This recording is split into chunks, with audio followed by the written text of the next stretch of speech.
ఇర్మియా 33వ అధ్యాయము. మరియు ఇర్మియా చెరసాల ప్రాకారములలో ఇంకా ఉంచబడి ఉండగా యెహోవా వాక్కు రెండవసారి అతనికి ప్రత్యక్షమై ఈలాగు సెలవిచ్చెను. మాట నెరవేర్చి యెహోవా స్థిరపరచవలెనని దాన్ని నిర్మించి యెహోవా అను నామము వహించిన వాడై ఈలాగు సెలవిచ్చుచున్నాడు. నాకు మొర్రపెట్టుము, నేను నీకు ఉత్తరమిచ్చెదను. నీవు గ్రహింపలేని గొప్ప సంగతులను, గూఢమైన సంగతులను నీకు తెలియజేతును. ముట్టడి దిబ్బల దెబ్బకును, ఖడ్గమునకును పట్టణములోని ఇండ్లన్నయు యూదారాజుల నగరులను శిథిలమైపోయెను గదా. వాటిని గూర్చి ఇశ్రాయేలు దేవుడగు యెహోవా సెలవిచ్చినదేమనగా, కల్దీయులతో యుద్ధము చేసి వారి చెడుతనమును బట్టి ఈ పట్టణమునకు విముఖుడనైన నా మహాకోపము చేత హతులై తమ కళేబరములతో కల్దీయులకు సంతృప్తి కలిగించుటకై వారు వచ్చుచుండగా, నేను దానికి ఆరోగ్యమును స్వస్థతను మరలా రప్పించుచున్నాను. వారిని స్వస్థపరచుచున్నాను. వారికి సత్య సమాధానములను సమృద్ధిగా బయలుపరచెదను. చెరలో నుండిన యూదా వారిని, ఇశ్రాయేలు వారిని నేను రప్పించుచున్నాను. మొదట నుండినట్లు వారిని స్థాపించుచున్నాను. వారు నాకు విరోధముగా చేసిన పాపదోషము నిలువకుండా వారిని పవిత్రపరతును. వారు నాకు విరోధముగా చేసిన దోషములన్నిటినీ, తిరుగుబాటులన్నిటినీ క్షమించెదను. భూజనులందరి ఎదుట వారు నాకు ఇష్టమైన పేరుగాను, స్తోత్ర కారణముగాను, ఘనతాస్పదముగాను ఉందురు. నేను వారికి చేయు సకల ఉపకారములను గూర్చిన వర్తమానమును జనులు విని, నేను వారికి కలుగజేయు సమస్త క్షేమమును బట్టియు సమస్తమైన మేలును బట్టియు భయపడుచు దిగులు నొందుదురు. యెహోవా ఈలాగు సెలవిచ్చుచున్నాడు. ఇది పాడైపోయెను.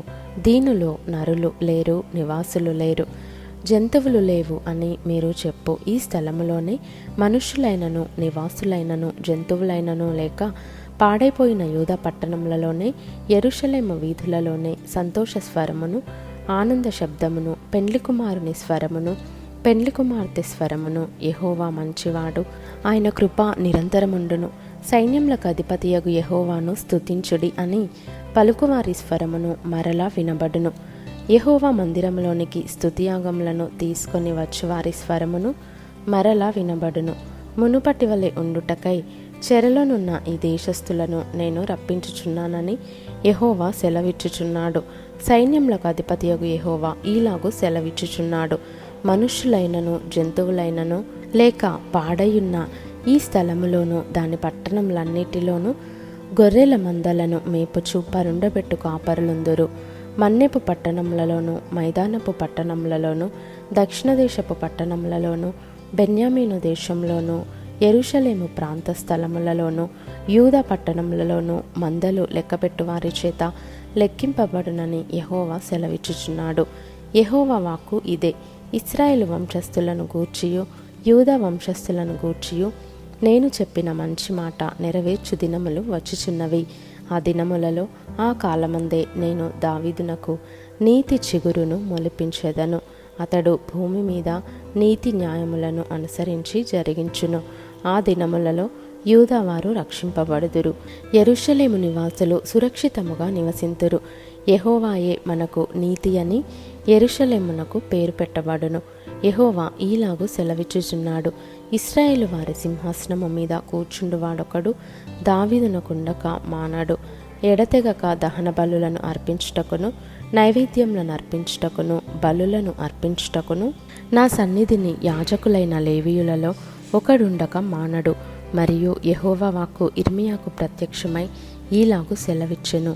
యెహోవా ఆజ్ఞ ఇచ్చినదేమనగా, దివారాత్రములు వాటి సమయములలో ఉండకపోవునట్లు నేను పగటికి చేసిన నిబంధనను, రాత్రికి చేసిన నిబంధనను మీరు భంగము చేయగలిగిన ఎడల, నా సేవకుడైన దావీదు సింహాసనము మీద కూర్చుండి రాజ్య పరిపాలన చేయు కుమారుడు అతనికి ఉండక మానడని అతనితో నేను చేసిన నిబంధన వ్యర్థమగును.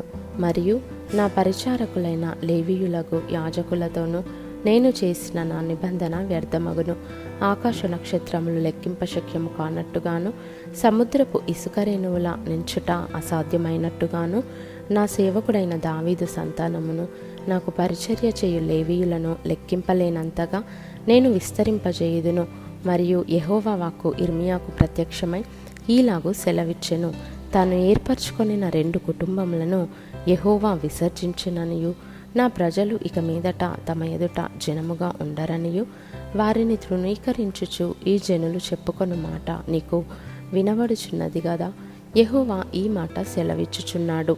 పగటిని గూర్చియు రాత్రిని గూర్చియు నేను చేసిన నిబంధన నిలకడగా ఉండని ఎడల, భూమి ఆకాశములను గూర్చిన విధులను నియమించువాడను నేను కాని ఎడల, అబ్రహాము, ఇస్సాకు, యాకోబుల సంతానము ఏలుటకు అతని సంతాన సంబంధి అయిన ఏలికను ఏర్పరచుకొనక, నేను యాకోబు సంతానపు వాడగు నా సేవకుడైన దావీదు సంతానమును విసర్జింతును. నిశ్చయముగా నేను వారి ఎడల జాలిపడి చెరలో నుండి వారిని రప్పించెదను.